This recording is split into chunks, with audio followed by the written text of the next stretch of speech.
Vamos agora à entrevista do dia com Maria Lídia Flandoli.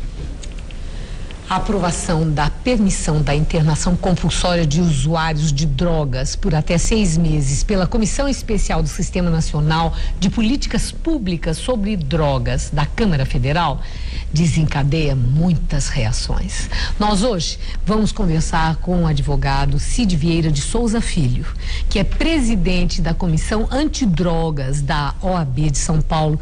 Doutor Cid, muito obrigada por estar conosco.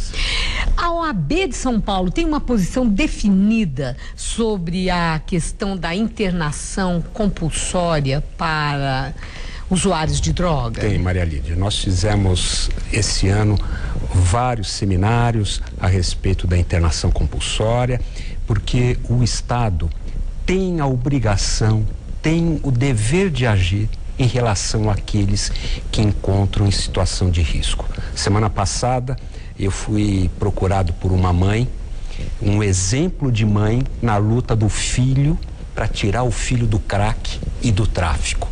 Ela procurava um presente de Natal e nós demos o presente de Natal para essa mãe, Dona Djanira, que é um exemplo de mãe que não concordou com o vício do filho, uma criança de 12 anos, Maria Lídia.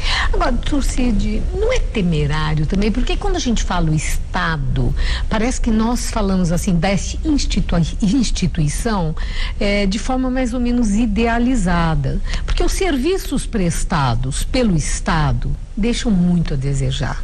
Nós sabemos o que eram os manicômios, hospitais públicos. Então, quando se fala em internação compulsória por uma política pública, e aí o Estado, como se diz, administrando essa prestação de serviço, não é temerário que nós voltemos àquele esquema medieval dos antigos manicômios? Não, eu acho que nós precisamos procurar uma alternativa.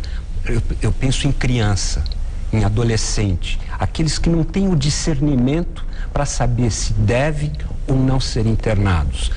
Existem alguns projetos. Eu acho que São Paulo está na hora de mostrar um exemplo para o Brasil e para o mundo. Precisamos de uma justiça especializada, com juízes designados por uma vara que cuide especificamente do problema das drogas, um Ministério Público designado para cuidar, e a OAB. Eu conto com centenas de voluntários da mãe e a gente não pode deixar de pensar nesses casos, no sofrimento das mães. Quando a gente pensa em internação, eu penso no sofrimento das mães.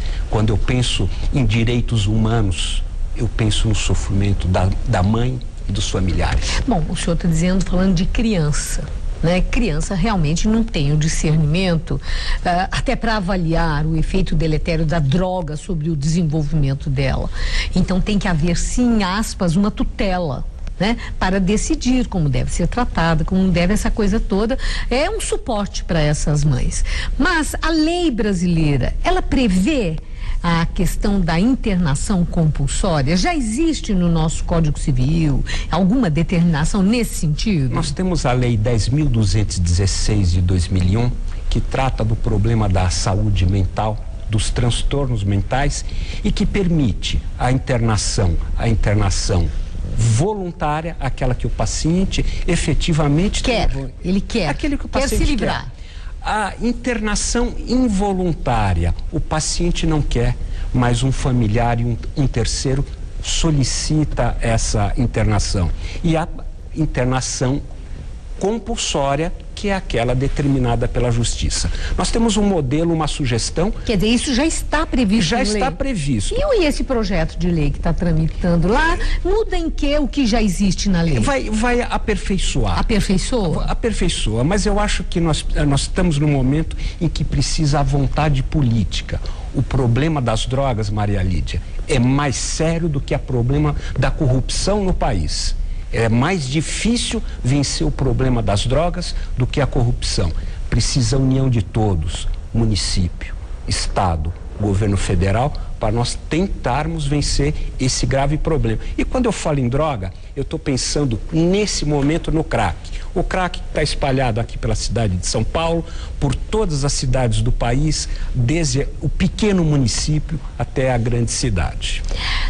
Integrantes de movimentos de luta pelos direitos das pessoas usuárias de droga, dos dependentes, questionam a internação compulsória. E como o senhor falou agora há pouco em direitos humanos, eles falam exatamente que a internação compulsória subestima o direito do cidadão, aí não é criança, mas do adulto, decidir se ele quer o isolamento social para deixar a droga ou não. E obrigá-lo a isso seria uma ingerência que fere o seu direito de pessoa, direitos humanos. O senhor concorda? Não concordo, absolutamente não concordo, até porque aquele que já está num estágio avançado do crack e das drogas pesadas, ele não tem o discernimento para decidir o que é bom e o que é ruim, o que é melhor para ele. Então eu acho que nós precisamos de ter uma justiça rápida, uma justiça com médicos, porque quem tem que decidir a internação não é o advogado, não é o juiz, é o médico. O médico recomenda a internação, nós teríamos que ter um Ministério Público se manifestando rapidamente com uma decisão de um juiz rapidamente para que seja feita essa internação durante um determinado período, mas o importante não é só a internação, é depois a readaptação. Esse caso dessa criança, nós temos que, ela foi internada, nós demos esse presente para a mãe, presente de Natal, que não foi só para a mãe, foi para todos aqueles que exerceram essa cidadania, esse ato de caridade para essa mãe, mas depois, quando ela voltar, porque a dona Djanira, que é o exemplo de mãe que lutou, ela não vai poder viver na mesma comunidade, porque se ela fosse viver na mesma comunidade, o filho dela vai acabar sendo vai morto. Recair, né? Vai recair não, ele vai ser morto pelo tráfico. Ah, morto pelo tráfico. Eu tive que manter contato com a secretária da Justiça, com o secretário municipal da Saúde, para poder conseguir viabilizar a internação dessa criança de 12 anos. E a mudança, então entra aí uma questão social muito grave, muito importante, porque eu estava pensando no questionamento de muitos especialistas, psiquiatras, pessoas que trabalham com a reabilitação de dependentes de drogas, em que eles acham, muitos deles, que a internação compulsória, ela não é comprovadamente eficaz em termos de resultados para prevenir as tais recaídas, que a taxa é elevada quando não é a pessoa que quer, quando ela é obrigada a ficar internada, diz que recai com mais facilidade. Especialistas falam isso porque existe uma divergência, não há um consenso, né, nas opiniões. Mas, de qualquer forma, o senhor tocou num outro assunto, que é a questão social. Então, uma vez essa pessoa tendo superado o problema da dependência, quando ela volta para o convívio social, ela não pode viver na mesma comunidade, porque ela é uma pessoa jurada de morte, ela pode ser assassinada. Quem vai promover a mudança dessa família para outro lugar, né? Complicado isso. Complicado. O Estado vai dar amparo para essa circunstância? Eu recebi da secretária da Justiça a garantia que essa família da dona Djanira, e eu sempre repito o exemplo porque é um exemplo que toca, Maria Lídia, é o exemplo da mãe. A mãe sente o grande problema, a gravidade do problema. Eu não tenho dúvida disso. Sabe, os pais, a mãe, são os grandes sofredores. Então, eu recebi garantias da secretaria que essa família iria ser incluída e vai ser incluída num plano de proteção.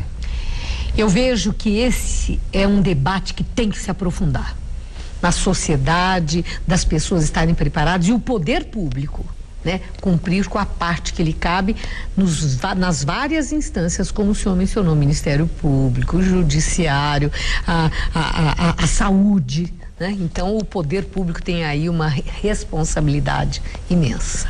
Muito obrigado, doutor Cid. Agradeço a sua entrevista. Muito obrigado. Gabriel.